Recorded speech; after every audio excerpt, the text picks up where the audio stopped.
to the number 97 Honda. It is Vieke who holds that position, but he's offline somewhat there. Michael van der Mark looking menacing on his tail, using every inch of the circuit. Alex Lowe's trying to stick with him. Lowe's is now only one position ahead of Jonathan Ray, who's only 0.4 of a second back. Here goes van der Mark, so much more confidence to run that tighter line through 15 and 16, and van der Mark moves clear now into 6th place. Vieke into 7th, and Jonathan Ray menacing on the tail of Alex Lowe's on this final lap. Teammate on teammate battle for KRT pride. What little pride there is for KRT in what has been seconds down the road. The domination continues in 2023.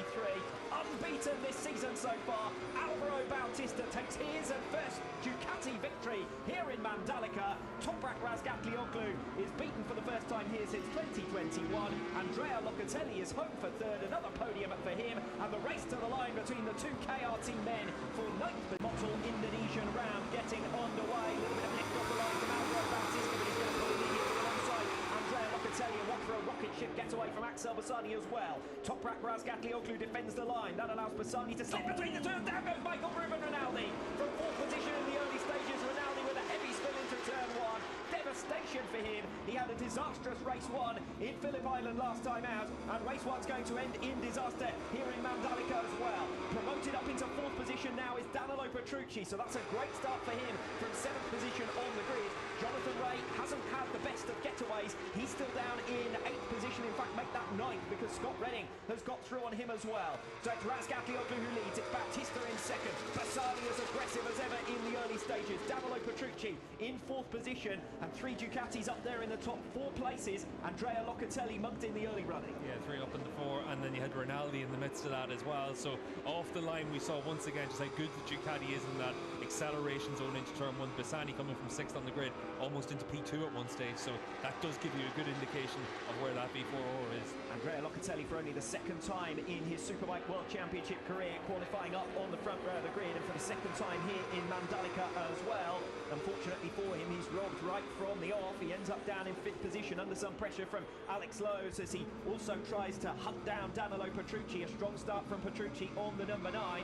The big story though of this opening lap has got to be that retirement for Michael Ruben Rinaldi, who stalks his way through the gravel trap in frustration. Super stuff from Xavi Vieira as well there on the number 97 on the Honda to come through from 13th on the grid up into the top 10 and 7th spot. Good effort from him on the 97. Benefiting from some of the chaos around him as well. Vieira getting up into 7th position. He's got Jonathan Ray right behind him now for 8th, and Ray almost alongside to try and make another pass early on. Yeah, Petrucci looks like he's bottlenecking all this group now as well, so Locatelli needs to make that progress pretty quickly on the 55 Yamaha. And as Danilo Petrucci holds back Andrea Locatelli, that's enabling Axel Bassani to escape away. 0.6 of a second is now the gap behind Bassani in those podium positions. Bassani though doesn't look to have the pace to go with Bautista, and Bautista, after a calm and cautious opening lap, is now starting to give some real chase to Toprak Razgatlıoğlu, your race leader. We're on board now with Bautista as they head towards turn number 10. Toprak's going to be good enough on the brakes through there, but Bautista could be set to menace down this 723-metre start-finish straight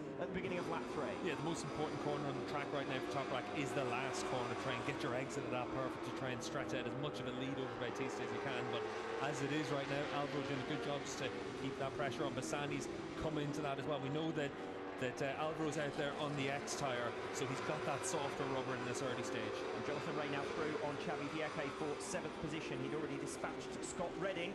A bit of a moment there in the background of the shots there for one of the BMWs as Jonathan Ray sits in 7th position, then Vieira behind him in 8th, then it's Scott Redding in 9th position, and Garrett Gerloff rounding out your top 10 as things stand. And we see on to the start-finish straight then at the beginning of lap number 3. Razgatlıoğlu with Bautista almost alongside him already. Thankfully for Toprak, it's the heaviest braking zone on the circuit at the end of that start-finish straight, and that allows him to hold on at the head of the field. Yeah, and he has to do this for 21 laps as well, don't forget, because Alvaro is going to get opportunities to get alongside Toprak, and that's where Toprak on the 54 out in front has to be perfect all the time.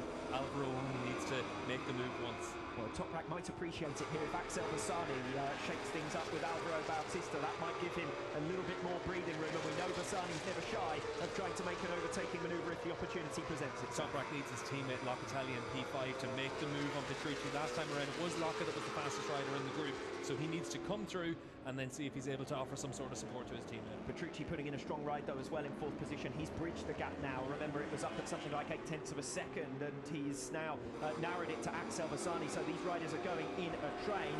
Does perhaps suggest that Toprak Razgatlıoğlu is now beginning to bottle them up slightly behind him. Yeah, well, we know that Toprak out there with that 0 in these early stages with the harder tyre, probably not able to get that same performance as what Bautista can do, but certainly for Toprak it's about making sure you can stay at the front. He's not going to mind too much as long as he's able to keep himself in a position to defend into turn 1, but you can see for Toprak there having to really run into that last corner and try and carry as much speed as possible. Yamahas and Ducatis then locking out the top 5 positions. Then it's the first of the Kawasaki's with Lowe's and then Ray, and then the first Honda of Yakke, the first BMW of Reading. A clear pecking order among manufacturers, and at the moment it looks as though Ducati have got the edge on Yamaha as well. Bautista not close enough to strike at the start of lap number 4, and Razgatlıoğlu it is still who leads. From Bautista 2nd, Bassani 3rd, Petrucci in 4th, and then his teammate Locatelli, Razgatlıoğlu's teammate, that is Locatelli, in 5th position. Yeah, Jonathan Ray down in P7, he's the fastest rider on the track, the new fastest lap. He's by 0.4 of a second faster than Toprak, so like you said, Alex, Toprak just building himself into this race.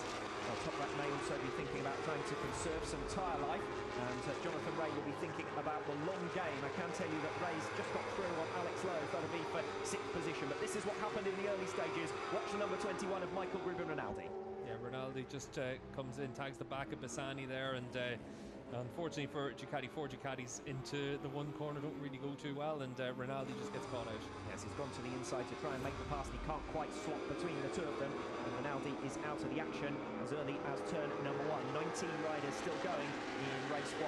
Lap 4 then of 21, and Andrea Locatelli is ahead of Danilo Petrucci. We return to Andrea Locatelli, and he is up in 4th position now, so Petrucci pushed back to 5th, and a bit of gap has emerged behind the top 3 as well. So Axel Bassani still right on the tail of Alvaro Bautista, but Locatelli is clear of Petrucci. Yeah, you can see for Petrucci on the number 9 machine there, going to come under pressure from the Kawasaki's or Ray and Lowe's. So Jonathan Ray 6th position, Alex Lowe's in 7th, Yakke in 8th, so still the top 8 all covered by just 2 seconds. A competitive start to this race as Bautista again, every time he comes off that final turn he looks menacing down the start-finish straight. Andrea Locatelli already through on Danilo Petrucci. Jonathan Ray is the next to have a go. And for Ray recovering from that grid penalty, having been given a 3-place penalty after irresponsible riding in the Super Bowl session, so trying to come through as much as he can, but we know it's in the second half of the race that the Kawasaki rider was struggling in yesterday's longer runs with that front tyre, so in these early stages, if he can make moves, he's got to do it. Far from disastrous for Alex Lowe to slip behind his teammate Jonathan Ray either, because it means that he can now use him as a yardstick and a benchmark and try and go with him, because Ray is going to attack Petrucci for 5th position. Make no mistake about that, he's going to try and do it under braking here in towards turn number 10. He's got to get it stopped on the racing line. It's very dirty off that racing line, and Ray has done well to get it stopped in time. So Jonathan Ray making good progress, and now he's up into P5. Yeah, T10 not an easy place to make the move around here. You can see for Petrucci, a little bit of a sitting duck right now, maybe for Alex Lowe as well. This is the section of the track the Kawasaki rider has been pretty strong and all the way through this weekend. We have seen Petrucci, although riding strongly in the early stages, bunching up the riders behind him on that Barney Ducati.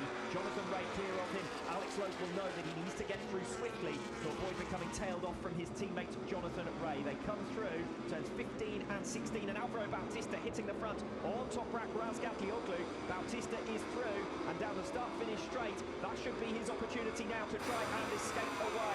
What can Bassani do from 3rd position as well? Razgatlıoğlu is going to try and be as deep as he can on the brakes in towards turn number 1, but I think that's the cork now out of the bottle, and Alvaro Bautista will be optimistic of going away to become Ducati's first race winner here in Mandalika. Yeah, let's see what Toprak can do from T2 all the way through to T10, see if he's able to get close enough to Alvaro and use the strengths of his bike to be able to give himself an opportunity to make a block pass. You can see here, he has caught right onto the backing through those first couple of corners. Toprak just a lot faster in this section, but for Bautista, you can see the move here through the never-ending right-handers at the end of the lap, and just puts his bike down there, and Toprak's got no choice but to just see that position. That's great riding though from Bautista, because Toprak would not have been expecting the move there, Bassani. and Bautista has caught him by surprise, and here comes Axel Bassani to make the pass on Toprak Razgatlıoğlu, this one in towards turn 10. So the two race-leading Ducatis, Bautista and Bassani, both getting through in consecutive laps to relegate Razgatlıoğlu down to 3rd. Yeah, Alvaro's out there on the X tyre. Bassani's out there on the same tyre as the other riders in this group, but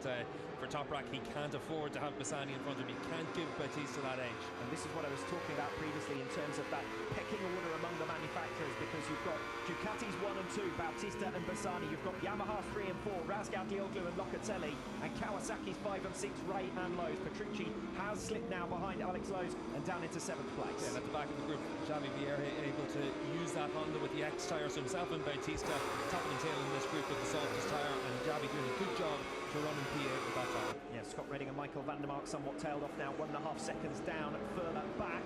So Jonathan Ray clambers over the tail of Andrea Locatelli. Bit of a moment for Locatelli, underbraking in towards turn 1, but he holds on for 4th position for the moment. Alvaro Bautista says that now is the time to really go for it. Sets a new personal best lap on lap number 6, 1 minute 33.5. He's 6/10 of a second already ahead of Axel Bassani behind him. Yeah, the problem for Toprak in P3 is that all the riders in this group were faster than the last lap, and even the half lap before that when he was under pressure. So for Toprak, this is where he needs to dig in, see if he's got something underneath him to be able to fight back.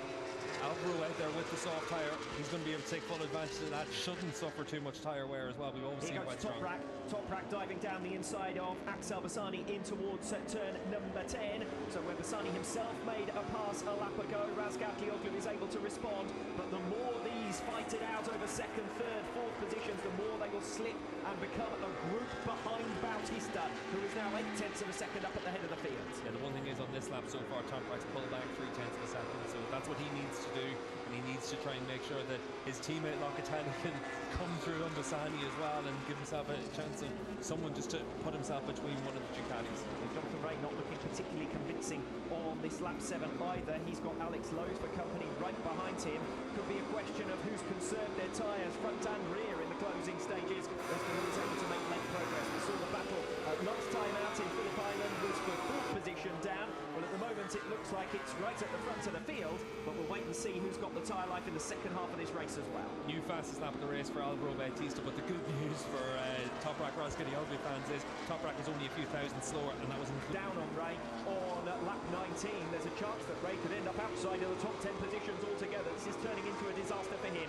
Alex Lowe's, since being passed by Xavi Vierge, has managed to consolidate that 7th position, but Michael van der Mark is really beginning to hunt him down. Petrucci now isolated in 5th position. Here goes Egerter on Jonathan Ray. Well, he left it till the last lap to pass him in Phillip Island. He's going to pass him on lap 19 here, but he gets out onto the curve and Jonathan Ray is able to swiftly respond. Look at van der Mark though, once again. He's just jumped onto the back of that group in front, and maybe for Xavi Vierge now with that X tyre, maybe suffering a little bit, so van der Mark still got a chance of the P6 here. Yeah, okay, still faster than Lowe's last lap around, but on this lap, Alex Lowe's has begun to make the progress, and Michael van der Mark now catching the pair of them. We've got a good battle on our hands for 6th position. Still a fight for 9th as well between Ray and Egerter. Ray still defending it as Egerter swarms around the back of them, making their way through 15 and 16. This is swiftly turning into a group of 5 riders in the closing stages with only 2 laps to go. Bautista leads it by 5 seconds over Razgatlıoğlu. Locatelli looking safe in 3rd, only a second behind his teammate. Bassani 2 seconds back in 4th. Petrucci isolated in 5th. The race is for 6th place down. Yeah, the race is for 6th down. Xavi Vierge doing a really good job in 97 right now, but at mid-34, so his pace has fallen off quite a bit. Maybe that X tyre just starting to feel the strain. We know the Kawasaki of Jonathan Ray really struggling with that front tyre, and we saw Alex Lowe's struggling a little bit to maintain his pace as well, so similar issue for him in all likelihood. But for Kawasaki rider, he's trying to hold off Michael van der Mark, the number 60. He's been coming like a train, and he's going to try and come through into P7. Yes, position 6 and 7 is where the action is on this penultimate lap, with Xavi Vierge defending against Alex Lowe's and Michael van der Mark trying to pass the pair of them. Jonathan Ray still ahead of Dominic Egerter. Here's the move from Michael van der Mark. Then that was a matter of time on Alex Lowe's, and that's for 7th position. And next in line for Michael van der Mark, he has every chance of getting through on Xavi Vierge for 6th position as well. That really would be an excellent effort from Michael van der Mark. Yeah, and Lowe's needs to stick with van der Mark and see if he's able to follow him through on Xavi as well. Yes, Lowe's has been stuck behind Vierge for some laps now since losing the position to the number 97 Honda. It is Vierge who holds that position, but he's offline somewhat there. Michael van der Mark looking menacing on his tail, using every inch inch of the circuit. Alex Lowe's trying to stick with him. Lowe's is now only one position ahead of Jonathan Ray, who's only 0.4 of a second back. Here goes Van der Mark, so much more confidence to run that tighter line through 15 and 16, and Van der Mark moves clear now into 6th place, Vierke into 7th, and Jonathan Ray menacing on the tail of Alex Lowe's on this final lap. Teammate on teammate battle for KRT pride. What little pride there is for KRT in what has been a miserable race for them. Ray already moving to the inside of Alex Lowe's in towards turn number 1, wasting no time on the final lap to duff off his teammate, and the pair of them now will be passed by Dominic Egerter, and that shows you what Jonathan Ray's target was in this race. Make sure he beats his teammate. He's not going to gain a position through that move because Dominic Egerter's got through on him for 8th position, and once again Egerter making progress on the final lap at Ray's expense. Yeah, and Lowe's needs to get as close as he can to try and attack into T10. But you can see for Ray, we saw it with Van der Mark, we've seen it there with that move there as well. All he's thinking about is the rider in front of him, and he's just trying to hold on to anything he can. Lowe's needs to get himself close enough here to try and attack into 10. I don't think that move's going to go down too well back in the KRT pit boxes after this race, because Jonathan Ray was excessively ambitious there in towards turn number 1, and he must have known that he was going to impede his teammate Alex Lowe's, and it's cost both of them a position. Well, Alex Lowe's loses 2, of course, down from 8th into 10th place. Lowe's may well attempt to recover here in the closing stages. The gap is nothing between the two of them. Back to the front of the field because Bautista is making his way through the final 2 turns. It is going to be Alvaro Bautista home to win it once again. Razgatlıoğlu 5 seconds down the road. The domination continues in 2023. Unbeaten this season so far. Alvaro Bautista takes his first Ducati victory here in Mandalika. Toprak Razgatlıoğlu is beaten for the first time here since 2021. Andrea Locatelli is home for 3rd, another podium for him, and the race to the line between the 2 KRT men for 9th position. Jonathan Ray just about holds on ahead of Alex Lowe.